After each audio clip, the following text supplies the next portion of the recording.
बिस्मिल्लाहिर्रहमानिर्रहीम। Plants lover के लिए आज की वीडियो बहुत ही बेहतरीन होने वाली है। वक्तन फ़वक्तन मौसम के हिसाब से मैं सकुलेंट्स केयर जो है बताती रहती हूँ। आज मार्च की 19 तारीख हो गई है। हर आने वाले मौसम में मैं बताती हूँ कि किस मौसम में जो है सकुलेंट्स को किस तरीके से ट्रीट करें। मार्च की 19 तारीख है। जैसा कि मैं हार्ट वार्निंग मार्च से पहले आपको बताती रही कि फ़रवरी तक जितनी भी लीव्स हैं निकालने वाली निकाल लें, जितनी भी प्लांटेशन एक्सटेंड करनी है कर लें।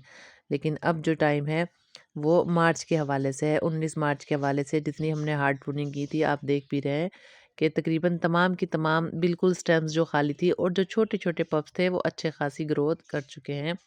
और जो हमने लीव्स निकाल कर रखी थी उन लीव्स में भी जो है प्रोपिगेशन स्टार्ट हो चुकी थी और जिस जगह से लीव्स निकली थी वहाँ भी छोटे-छोटे रोजेट्स निकल गए हैं सकुलेंट्स के। और कुछ लीव्स गर्मी की शिद्दत से क्रिस्पी भी होना शुरू हो गई हैं। आप देख सकते हैं बहुत सी लीव्स ऐसी हैं जो अच्छी खासी क्रिस्पी हो गई हैं। सबसे पहला काम तो यही है इन क्रिस्पी लीव्स को निकाल दें, क्योंकि अगर ये जो है गलेंगी तो ये बाकी लीव्स को भी ख़राब करेंगी और ये जो छोटे-छोटे पप्स हैं अपनी अच्छी सी जो है कंडीशन बेहतर करना शुरू इन्होंने कर दिया। आप देखें दरमियान में मेन स्टेम में काफ़ी ज़्यादा जो है छोटे-छोटे रोज़र्स अपनी मुकम्मल तौर पे शेप जो है बेहतर बना चुके हैं। और जो रोज़र्स बहुत छोटे थे और जो लीव के थ्रू प्रोपिगेशन जिनकी की हुई थी वो भी बेहतर कंडीशन में मुकम्मल तौर पे एक सकुलेंट्स की जो है शक्ल इख्तियार कर चुके हैं। तो ये अब जो है इनको हमें मुकम्मल तौर पे नए तरीके से रिपोर्ट करना पड़ेगा जितने भी ज़्यादा हमने प्रोपिगेशन को एक्सटेंड किया है। और जो मेन सकुलेंट्स हैं जिनकी अच्छी खासी सेपरेट हमने किया हुआ है उनको बिल्कुल भी ना छेड़ें, उनके रूट्स को मुकम्मल तौर पे मजबूत रहने दें। और जितनी लीव के थ्रू प्रोपिगेशन हुई हुई है ये देखें जैसे लीव्स इनको आप मुकम्मल तौर पे सेपरेट पॉट आप दे दें। इसमें कैरो रोज़ भी लगा हुआ है और जितने भी आपने सकुलेंट्स की कटिंग्स लगाई हुई हैं और वो रूट्स इख्तियार कर चुकी हैं, क्योंकि फ़रवरी तक मेरी यही वीडियो थी कि जितनी ज़्यादा एक्सटेंड करनी है कर लें। तो मार्च में जितना एक्सटेंड हो चुका है बस अब इनको प्रॉपर प्लेस दे दें, प्रॉपर पॉट्स दे दें। ये देखें बहुत सारे काम अभी गार्डन के रह रहे हैं। लीव्स में जिन जिन लीव्स में प्रोपिगेशन स्टार्ट हो गई है रोजेट्स की और जहाँ से लीव निकली है ये देखें वहाँ भी नए रोजेट्स आ गए हैं। और मज़ीद जो है लीव आप जो सोच रहे हैं कि ख़तरा साबित हो सकती है, उनको उन लीव्स को आप निकाल लें ताकि जो ऑलरेडी लीव्स निकली हुई थी, उनके निकलने के बाद रोज़ेट्स आएँ, उनको प्रॉपर प्लेस मिल सके। और अगर बारिश हो गई, तो ये जो लीव्स हम निकाल रहे हैं, ये बस 100% इनका रिज़ल्ट नहीं होगा, तकरीबन 10% देखें कुछ लीव्स ऐसी भी हैं जो हर्ट हो चुकी हैं, इनको भी निकाल देना बहुत ही बेहतर है। तो मैं ये कह रही थी अब जो मार्च में लीव्स निकलेंगी और जिस तरह की शिद्दत गर्मी की जा रही है इनमें इतना ज़्यादा चांस नहीं होगा कि रोज़र्स निकलें। अलबत्ता बारिश होने की सूरत में रोज़र्स निकल तो जाएंगे, लेकिन इनको सरवाइव करना फरवरी और जनवरी की निस्बत थोड़ा सा मुश्किल होगा। इनका एक ही हल है कि अगर आपने इनसे रोज़र्स लेने हैं तो इन रोज़र्स को फ़ौरन आपको जो प्रॉपर पॉट एक ही बार में देना पड़ेगा, ताकि मज़ीद पहले की तरह रफ टफ हम रख कर कहीं भी प्रोपिगेशन अगर ले लेंगे तो उनको दोबारा से रिपोर्ट करेंगे, उनकी जड़ें इतनी मज़बूत नहीं होगी। अब अगर बारिश हो नंबर 1, और अगर बारिश हो गई रोज़र्स निकल गए तो फिर इसको रीपॉट ना करना पड़े, मुकम्मल तौर पे ही जो है सेपरेट पॉट स्टार्टिंग में देना पड़ेगा। और जिन लीव्स में अच्छी खासी बीमारी या अटैक हो गया है आसान अल्फाज में, ये देखें उन लीव्स को मुकम्मल तौर पे निकाल दें ताकि बचे हुए रोज़र्स जो हैं आपके सकुलेंट्स के वो मुकम्मल तौर पर महफूज रहें। थॉरली एक बार जो है चेक कर लें और जिन जिन सकुलेंट्स पे फ्लोरल स्टेम्स हैं वो भी निकाल दें और वन बाय वन कोशिश करें बेस की लीव्स को ख़ास तौर पे चेक करें, निकाल लें लीव्स जो गलने सड़ने की तरफ जा रही हैं ताकि बाकी रोज़र्स को उनसे महफूज रखा जा सके। और इस टाइम पर बहुत ज़्यादा जो एक्सेसिव हुए हुए हैं, तकरीबन कोशिश करें हर रोज़ेट को सेपरेट प्लांटर दे दें और अब मज़ीद रिपोर्टिंग मत करें मार्च के बाद। बस जितना काम करना है मार्च के इन्हीं दिनों में ये काम कंप्लीट कर लें।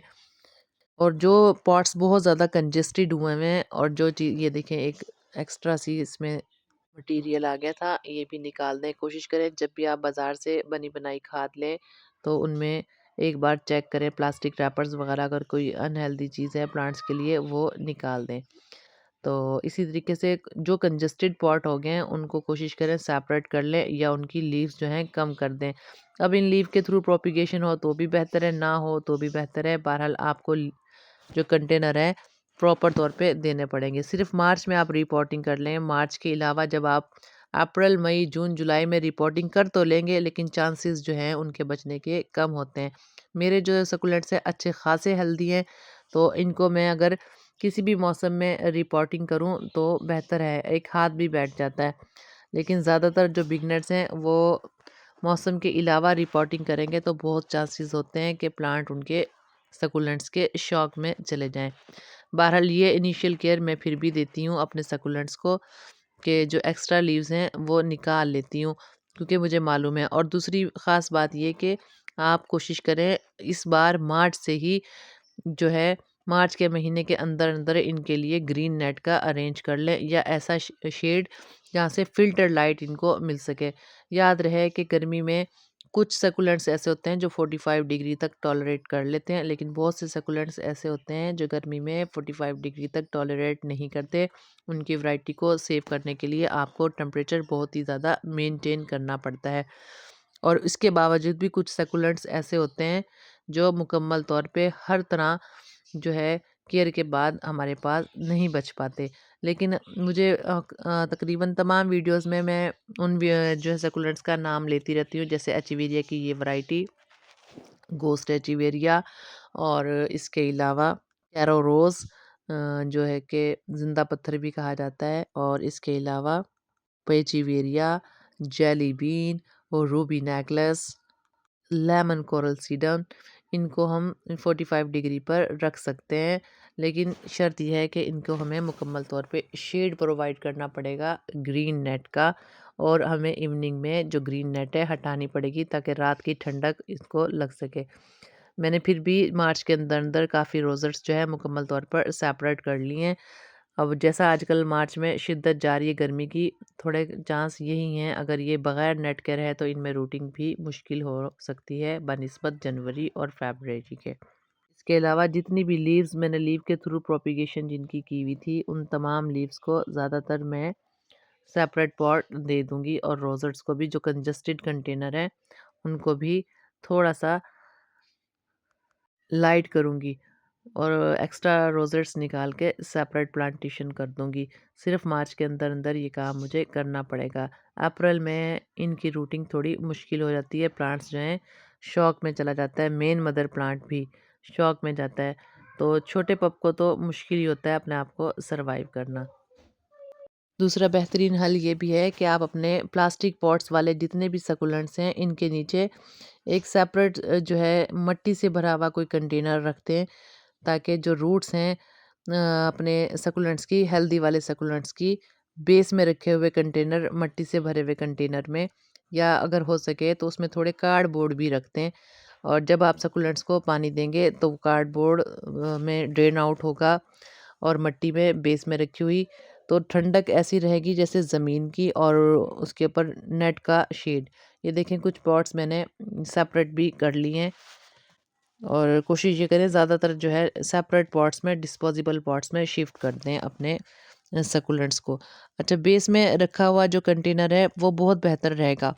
अच्छा, और हफ्ते में जो है एक बार जो है आप इनको सिर्फ सिंपल पानी दे दें, और उसके अलावा डेली आप इनको पानी ना दें, जस्ट शॉवरिंग करें बस। मॉर्निंग और इवनिंग में भी आप लाइट शॉवरिंग कर सकते हैं अपने तमाम सकुलेंट्स को जो 45 डिग्री तक टॉलरेट हैं। और इसके अलावा एक माह में एक बार, यानी कि आप ले लें अप्रैल, मई, जून, जुलाई में आपने ऐसा करना है थॉरली इन अपने सकुलेंट्स को। सिर्फ एक माह में एक बार आप एग्जैक्ट डेट लिख लें, अपने कंटेनर को सकुलेंट्स के फुल पानी की टब के अंदर रखना है, ताकि जितना भी बबलिंग उसके अंदर हो, जब तक बबलिंग ख़त्म नहीं होती आपके सकुलेंट वाले पॉट की, तब तक आप रखें। उसके बाद जो है उसको मुकम्मल तौर पे पानी निकाल के रख दें। सिर्फ ये आपने प्रोसीजर एक बार करना है, एक माह में एक बार, मई, जून, जुलाई।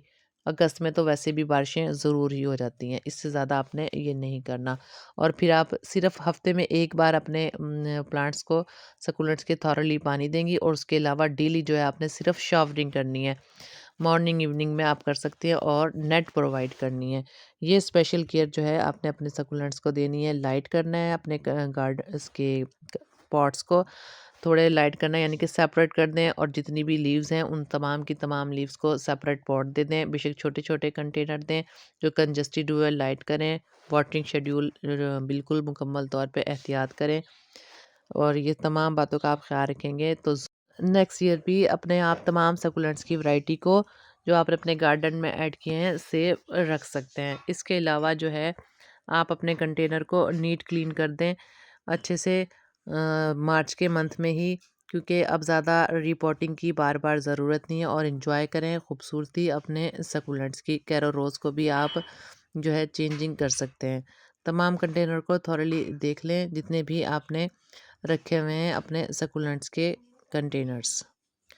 बहुत शुक्रिया। अपना और अपने प्यारों का ख्याल रखिएगा। सर्कुलेट्स के हवाले से कोई भी क्वेश्चन आप लोगों के माइंड में है, वाटरिंग भी मैंने बता दी, लोकेशन भी मैंने आपको इनकी बता दी है और इस के फर्टिलाइज़ करने की ज़रूरत नहीं है। अब के मार्च से लेके तकरीबन अगस्त से पहले तक आपको कोई भी फर्टिलाइज़र या लिक्विड फर्टिलाइज़र डालने की मुकम्मल तौर पे कोई भी ज़रूरत नहीं। सिर्फ़ आपने फ्लोरल स्टेम्स जो हैं वो निकालनी है, ताकि मुकम्मल तौर पे आपके सकुलेंट्स जो हैं एफिड अटैक से बचे रहें। बहुत शुक्रिया। अपना और अपने प्यारों का ख्याल रखिएगा। कोई भी क्वेश्चन सकुलेंट्स के हवाले से आपके माइंड में है, आप मुझसे पूछ सकते हैं कमेंट बॉक्स में। अल्लाह हाफ़िज़।